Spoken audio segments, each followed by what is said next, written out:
Om Namo Venkatesaya. Welcome back to our channel. నా వీడియోల్ని చివరి వరకు చూసి దయచేసి లైక్ చేయండి.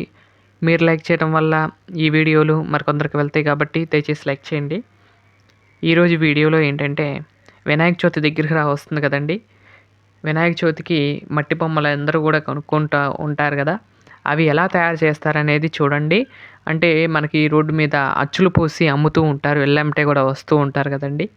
అవి ఎలా తయారు చేస్తారు ఏంటనేది ఈ వీడియోలో చూడండి.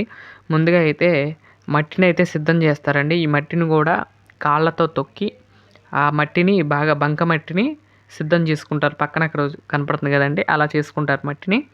తర్వాత ఈ విధంగా అయితే ఈ అన్న మాత్రం సిమెంట్ అచ్చులతో పోస్తూ ఉంటారండి. అలాగే కొంతమంది ఏం చేస్తారంటే చెక్క అచ్చులు కూడా ఉంటాయి, అవి కూడా పోస్తూ ఉంటారు. ఇంకొందరు ఏం చేస్తారంటే ఫైబర్తో చేసిన అచ్చులు ఉంటాయి, అవి కూడా చేస్తుంటారు. ఇదొక అంటే చెక్క తర్వాత నెక్స్ట్ యూజ్ చేస్తున్న ఎక్కువ మంది ఈ సిమెంట్ అచ్చులు అయితే వాడుతూ ఉంటారండి. చూస్తున్నారు కదా. ముందుగా అయితే ఆయిల్ రాస్తారండి. ఆ అచ్చుకి మనం బొమ్మ తీస్తారు కదా, వాటికి ఫస్ట్ అయితే ఆయిల్ రాసిన తర్వాత వాటి మీద ప్లెయిన్గా కూడా వేసేస్తారు కొన్ని. కానీ మాకు ఇలా కొంచెం కలర్స్గా వస్తే బాగుంటుంది అనుకుంటారు కదా ఎవరైనా సరే. అలాంటి వాళ్ళకి కోసం ఏం చేస్తారంటే పసుపు, కొంచెం చెంకీలు లాంటివి ఉంటాయి కదండి, అవి వేసి కూడా తీస్తూ ఉంటారు.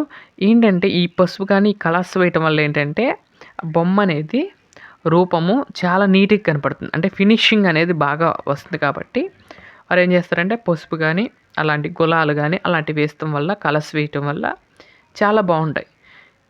ప్లెయిన్ కూడా బాగుంటాయి కానీ అంటే ముక్కు, కళ్ళు అలా అనేది సరిగ్గా కనపడకుండా ఉంటాయి. ఇక్కడ వీటిలో వేస్తే కనుక నీట్గా కనపడతాయి కాబట్టి చూడండి, ఆకారం కూడా చాలా బాగా వచ్చింది. ఇలా అయితే ఇలా పక్కన పెట్టి ఆరబెడతారండి. ఇలా అన్నీ కూడా చేసుకుని ఇలా అయితే ఆరబెడుతూ ఉంటారు.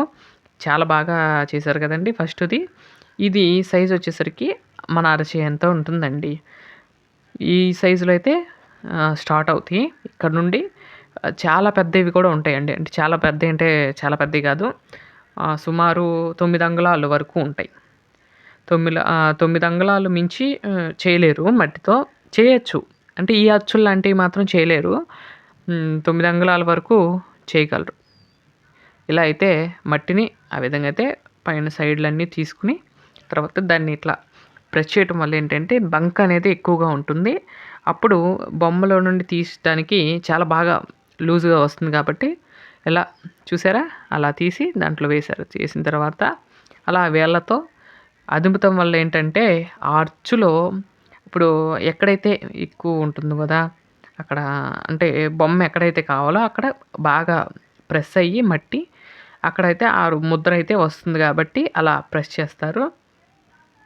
ప్రెస్ చేసిన తర్వాత అలా వేసి కొడతారండి. కొట్టంగానే చూడండి బయటికి అంటే ఈ ఆయిలు, ఈ పసుపు రాయటం వల్ల ఏంటంటే తొందరగా ఊరిపోతుంది. అంటే అంటుకుపోకుండా ఊడిపోతుంది కాబట్టి అప్పుడు చాలా బాగుంటుంది.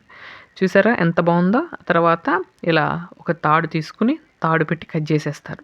కట్ చేయగానే ఆ బొమ్మ అయితే రెడీ అయిపోతుంది. ఇలా మన వీరు మాత్రం చేసేటప్పుడు మాత్రం 3 అయితే నాకు చేసి నా ముందు చేశారు. అవి మాత్రం వీడియో పెడుతున్నాను చూడండి. ఇగోండి ఇవన్నీ కూడా ఈ కలర్స్ ఎల్లో ఉంది, రెడ్, తర్వాత ఇది బ్లూ లాగా ఉందండి. బ్లూ అనేది గులం కలరు, అలాంటి కలర్స్ అన్నీ వేసి కూడా ఇవన్నీ చేస్తూ ఉంటారు. ఎంత బాగున్నారో చూడండి వినాయకుడు. ఇదొక అచ్చు అండి. ఇది ఇప్పుడు వేసే అచ్చు మాత్రం మీరు చాలాసార్లు చూసే ఉంటారు. అంటే మనం ఇక్కడ రేపల్ల చుట్టుపక్కల కూడా పెద్దగా ఇవే వాడుతూ ఉంటారు. ఈ సైజులోనే ఈ షేప్లో ఉన్న వినాయకుళ్ళే వాడుతూ ఉంటారు. ఇక్కడండి ఈ ఎన్న వేసే వాటిలో చాలా బాగుంటాయండి. కళ్ళు కానీ ముక్కు కానీ అన్నీ కూడా మట్టిలో అయినా సరే చాలా బాగా కనపడుతూ ఉంటాయి. అలాగే ఆ మట్టిని కూడా అండి చిన్న రాయి కూడా లేకుండా చేస్తారు. అది చాలా విశేషం అండి. చిన్న రాయి ఉన్నా సరే అక్కడ అడ్డుకుపోయి అవి విగ్రహం పాడయ్యే ఛాన్స్ ఉంటుంది, మట్టి విగ్రహం. అందుకని ఏం చేస్తారంటే ఆ మట్టిని కూడా చిన్న చిన్న రాళ్ళు కూడా లేకుండా చాలా జాగ్రత్తగా చేస్తూ ఉంటారు. నేను అవి కూడా తీసేవాడిని, మట్టి ఎలా తయారు చేశారనేది కూడా. కాకపోతే ఏంటంటే నేను వెళ్ళేసరికి అప్పటికే చేసేసారంట, మట్టి తొక్కేశారు కాబట్టి. సరే అన్న ఈ వరకు చూపి అంటే మన సబ్స్క్రైబర్ల కోసమని ఇలా అయితే తీశారు. అలాగే ఈ అన్నయ్యకి యూట్యూబ్ ఛానల్ కూడా ఉందండి. ఈ అన్నయ్య యూట్యూబ్ ఛానల్ పేరు రేపల్లె లోకల్ టెంపుల్స్ అండి. అంటే రేపల్లో ఉన్న లోకల్ టెంపుల్స్లో యొక్క ఆ గుళ్ళల్లో జరిగే విశేష కార్యక్రమాలన్నీ కూడా వీడియోలుగా తీసి అందిస్తూ ఉంటారు. రేపల్లిలో ఎవరైనా సరే ఆలయానికి వెళ్ళలేము అనుకున్న వారు ఇలా ఫోన్లో చూసి తృప్తి పడతారని చెప్పి, అలాగే స్వామివారిని కూడా మీరు కూడా సేవించుకుంటారు కాబట్టి ఇలా అయితే వీడియోలు తీస్తూ ఉంటారు. ఎవరైనా ఇంట్రెస్ట్ ఉంటే రేపల్ల వాళ్ళు అన్న ఛానల్ని కూడా సబ్స్క్రైబ్ చేసుకోండి. అన్న ఛానల్ని కూడా చూడవలసిందిగా కోరుకుంటున్నాను. వారి ఛానల్లో రేపల్లో ఉన్న చుట్టుపక్కల ఆలయాలు అవన్నీ కూడా చూపిస్తూ ఉంటారు. ఇలా వినాయక చవితి ముందు మాత్రం ఇలా బొమ్మలు చేసి తయారు చేస్తూ ఉంటారు. ఇది కూడా చాలా మంచి ఆర్ట్ అండి. చాలా బాగా చేస్తూ ఉంటారు. వినాయక చవితి ఒక 2 నెలల ముందుగానే అచ్చులైతే తయారు చేసుకుంటూ ఉంటారు. సిమెంట్ అచ్చులు చాలా బాగా చేస్తూ ఉంటారండి. చూసారా ఈ బొమ్మలన్నీ కూడా చాలా బాగున్నాయి కదండి. ఇలా అయితే అన్నీ పెట్టిన తర్వాత ఫ్యాన్ కింద అయితే పెడతారండి. ఫ్యాన్ కింద పెడితే అవి మట్టి ఎండలో పెట్టకూడదు. ఎండ పెట్టకుండా ఒక క్లోజ్డ్ ప్లేస్లో పెడితే 2 రోజులకి అవి గట్టి పడతాయి కాబట్టి ఇలా అయితే చేస్తూ ఉంటారండి. నాకైతే చాలా బాగా నచ్చిందండి. ఈ విగ్రహాలు అయితే మీకు ఎవరైనా కావాలంటే రేపల్లో మనకి రాజేష్ థియేటర్ ఎదురుగా పెడుతూ ఉంటారండి. వారి దగ్గరికి వెళ్తే వారు అమ్ముతూ ఉంటారు. అక్కడ చూడవలసిందిగా కోరుకుంటున్నాను. ఇలాంటి విగ్రహాలు చాలా బాగున్నాయండి. ఈ సంవత్సరం ఏంటంటే ఆ చిన్న మధ్యలో వేశారు కదా, అదైతే వేశారు. ఇది 9 అంగుళాల విగ్రహం అన్నా కదండి, ఇదండి. చూసారా ఎంత బాగుందో, జీవకళతో ఉంది. అలాగే అన్ని ఫినిషింగ్ కూడా బాగా వచ్చింది. ఆ తర్వాత ఇక్కడ ఇందాక చూసారు కదండి, ఇందాక కలర్ వేశారు, ఇప్పుడు ప్లెయిన్ది అయితే ఇలా ఉండిద్ది, కలర్ వేస్తే అలా ఉంటుందండి. ఎంత బాగున్నాయో చూడండి. ఇవి కూడా రెడీ చేశారు అక్కడ. అలాగే ఇక్కడ సింహాసనం మీద ఉన్నారు చూడండి, ఆ వినాయకుడిని చూపిస్తాను చూడండి.